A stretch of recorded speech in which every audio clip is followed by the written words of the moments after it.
नमस्कार दोस्तों। आज हम गीता ज्ञान की चर्चा करते हैं। गीता ज्ञान का विषय है कर्म। अधिकांश लोग कर्म का वास्तविक अर्थ जानते नहीं हैं। कई ब्राह्मणों से पूछो, पंडितों से पूछो, ज्ञानियों से पूछो, वे कर्म का अर्थ बताते हैं अच्छा काम करना। कि आप अच्छा काम करना, किसी को परेशान नहीं करना, धर्म करना, पुण्य करना इत्यादि को अपना कर्म बताते हैं।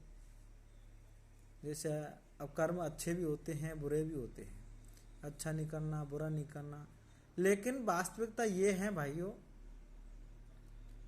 कर्म का वास्तविक अर्थ ये नहीं है अच्छा करो चाहे बुरा करो। कर्म का वास्तविक अर्थ की यदि हम बात करते हैं तो कर्म का वास्तविक अर्थ है आराधना, जो कि आप इसे महाभारत में गीता ज्ञान के अंदर पढ़ोगे तो ये आपको मिलेगा। इसका एक श्लोक है कि ब्रह्मैवतेन गंतव्यम ब्रह्म कर्म समाधिना। ब्रह्म अर्थात उस ब्रह्म की ओर जाने के लिए हमें अग्रसर रहना चाहिए। कि ब्रह्मैवतेन गंतव्यम अर्थात भगवान के रास्ते पर जाने के लिए हमें अग्रसर होना चाहिए। ब्रह्मैवतेन गंतव्यम ब्रह्म कर्म समाधिना। जब हम ब्रह्म की ओर जाते हैं तो हम समाधि स्थल में पहुंच जाते हैं। जैसे हम एकांत ध्यान करके सीधे बैठ गए और हमारे हाथ पैर बिल्कुल शून्य हो जाते हैं और हमको ये पता नहीं रहता है कि हम कहाँ पर बैठे हैं, तब जाकर के हमारा कर्म बनता है। जिंदगी का वास्तविक लक्ष्य यही है। इंसान जन्म लेता है, जन्म लेकर के 5 साल का होता है, तब तक खाना पीना सीखता है और 5 साल के बाद में उसके माता पिता उसे स्कूल भेज देते हैं। फिर वह अपना लक्ष्य पढ़ाई में बना लेता है और 20-25 साल तक पढ़ता है। 20 साल पढ़ाई करने के बाद में वह कई डिग्री हासिल प्राप्त कर लेता है। 20 साल पढ़ने के बाद में वह अपना लक्ष्य बनाता है नौकरी लगना, और उसकी काबिलियत के अनुसार उसे नौकरी भी मिल जाती है। नौकरी करके पैसा भी आता है, फिर उसका लक्ष्य हो जाता है शादी करना। तो कई की शादी पहले भी हो जाती है, विवाह पहले भी हो जाते हैं। लेकिन जिंदगी में एक मकसद रहता है। आपने देखा है कि ये तो चलता रहता है, पैसा आया, शादी हुई, नौकरी लगी, लेकिन इससे ऊपर भी उठकर देखना है। बाल बच्चे हुए, समय गुजर गया, एक समय ऐसा आया कि हम वृद्धावस्था में पहुंच जाते हैं। हर कोई पहुंचता है। तो फिर हमको यहाँ आने का, उस मार्गदर्शन मिलने का, सही रास्ते का पता नहीं। हम यहाँ क्यों आए हैं, आने का क्या कारण है, वो आपको मैंने समझाया था कि हम यहाँ पर परमात्मा ने भेजे हैं, उस कुल मालिक के शुक्र अदा करने के लिए आए हैं। इंसान की उम्र 60 साल 70 साल है, इससे ज़्यादा कोई नहीं जिएगा। और इंसान मोह माया के जाल में फैला हुआ है। 24 घंटे रुपयों पैसे, इधर आना जाना, क्या करना क्या नहीं करना, मेरी ज़िंदगी में क्या होगा। दोस्तों, ये तो ऑलरेडी पहले भगवान ने हमको यहाँ आने से पहले ही सब कुछ बना के रख दिया है। जैसे हम कहीं पर यात्रा करने जाते हैं तो उस यात्री में कहाँ पर रुकना है, क्या खाना है, सारा व्यवस्था करके ले जाते हैं। सारा सामान पहले ही बंदोबस्त कर देते हैं। तो परमात्मा यहाँ हमको भेजने से पहले ही सारी सुविधाएं कर देता है कि आपको इतनी उम्र में ये मिलेगा, आप ऐसे रास्ते पर चलोगे। लेकिन हमारा जो असली कर्म है हम उसको भूल जाते हैं। यहाँ दुनिया में आकर के भड़क जाते हैं। हमारा असली कर्म है परमात्मा का ध्यान करना, आराधना करना। ये भी जरूरी है परिवार चलाने के लिए कि आप पैसे कमाओ, घर परिवार चलाओ, लेकिन इसके साथ साथ भगवान का शाम सुबह जितना टाइम मिले, कम से कम आधे घंटा, 1 घंटा, 10 मिनट, 15 मिनट, जितना मिले उस परमात्मा का शुक्रिया अदा करना चाहिए। यही हमारी जिंदगी का एक लक्ष्य है। जैसे कि परमात्मा ने, अब यहाँ पर हम थोड़ा सा एक साखी बताते हैं। साखी, परमात्मा ने माँ के गर्भ में हमको भेज दिया, 9 महीने रखा, परमात्मा से काफ़ी विनती की, और परमात्मा ने से विनती करने के बाद में कहते हैं मैं आपका गुणगान करूँगा गर्भ के अंदर, तो इस बात को कहते हैं और बाहर आके हम भूल जाते हैं। परमात्मा ने सारी व्यवस्था की है। छोटा बच्चा है, उसकी देख रेख के लिए उसको माँ को बना दिया, उसके पिता को बना दिया। जैसे माँ के स्तनों में दूध आता है, उस बच्चे को दूध की आवश्यकता होती है।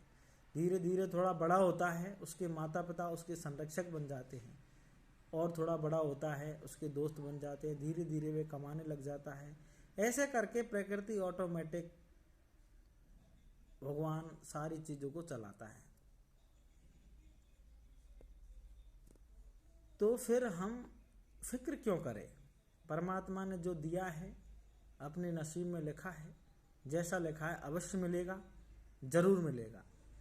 मनुष्य का एक केवल काम है, कर्म है, तो वो एक ही काम है कि भगवान की आराधना करना, परमात्मा की भक्ति करना।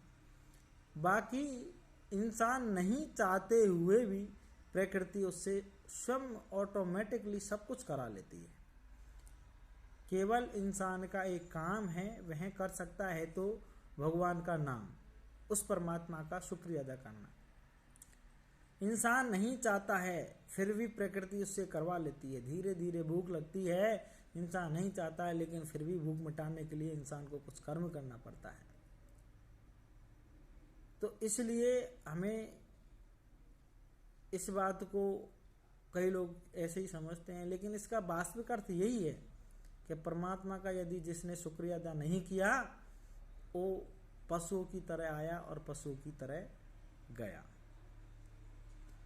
रामायण में लिखा है, बड़े भाग्य मानुष तन पावा, सुर दुर्लभ सब ग्रंथई गावा।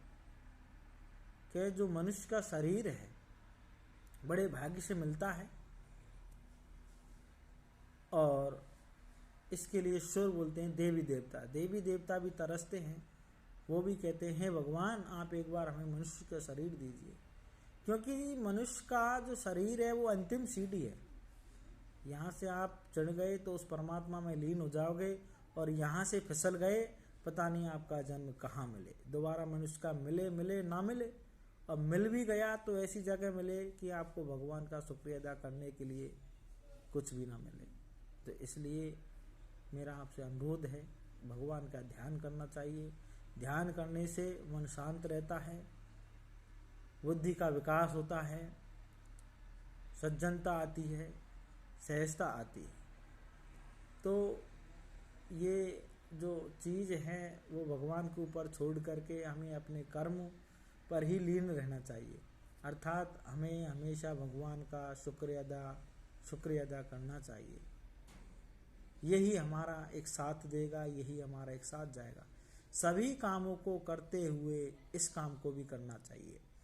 जैसे नमक के बिना स्वाद खराब भी हो जाता है, और नमक के बिना स्वाद बनता भी नहीं है। तो ज़िंदगी में पैसे की आवश्यकता है, तो पैसा ऐसा होना चाहिए ताकि नमक की तरह वो अपने स्वाद को न भंगाड़े। ज़्यादा हो गया तो भी स्वाद भंगड़ जाता है, और नहीं है तो भी स्वाद भंगड़ जाता है। तो इसलिए अपन ज़्यादा ध्यान हर किसी पर नहीं देना, केवल एक भगवान के नाम पर ध्यान देना चाहिए।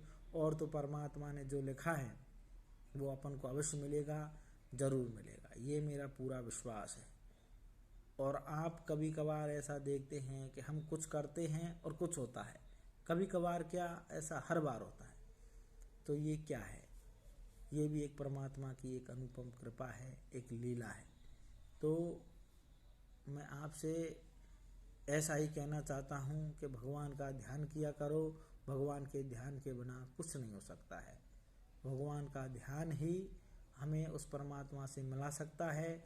जो उसमें सबसे बड़ी महिमा होती है वो होती है गुरु की। अब गुरु होना चाहिए, वो पूर्ण गुरु होना चाहिए, नामदानी गुरु होना चाहिए। अब ये नहीं गुरु तो हर होते हैं, एक जीवन में एक बच्चे के हजारों लाखों गुरु होते हैं, लेकिन उस परमात्मा को मिलाने वाला एक ही गुरु होता है। तो इसलिए हमें भगवान का शुक्रिया अदा करना चाहिए और अपने काम को भी करना चाहिए, अपने पथ मार्ग पर सही चलना चाहिए। बाकी कार्य का वास्तविक अर्थ, कर्म का वास्तविक अर्थ आराधना है। तो हमें भगवान की आराधना शाम सुबह ज़रूर करनी चाहिए। 5 मिनट, 10 मिनट, 15 मिनट, 20 मिनट, घंटे, 1 घंटे, 2 घंटे, 24 घंटे में से उस मालिक ने ये दिया है कि आप 2.5 घंटे भी यदि मेरा भजन सिमरन करोगे तो आपका बेड़ा पार हो जाएगा, आप भव से पार हो जाओगे। लेकिन 2.5 घंटे नहीं है तो कम से कम परमात्मा के लिए कुछ समय तो निकालो। आप कहते हैं, परमात्मा कहता है, आप स्नान करते हो तो क्या करते हो, आप घूमते हो तो क्या काम करते हो, उस समय ही उस प्रभु का नाम ले लीजिए तो भी आपकी गिनती हो जाएगी। तो इसलिए परमात्मा का ध्यान जरूर करें अपने काम को करते हुए, तो आपका काम भी सफल होगा। यहाँ आने का और परमात्मा के पास जाने का दोनों काम आपके सफल होंगे।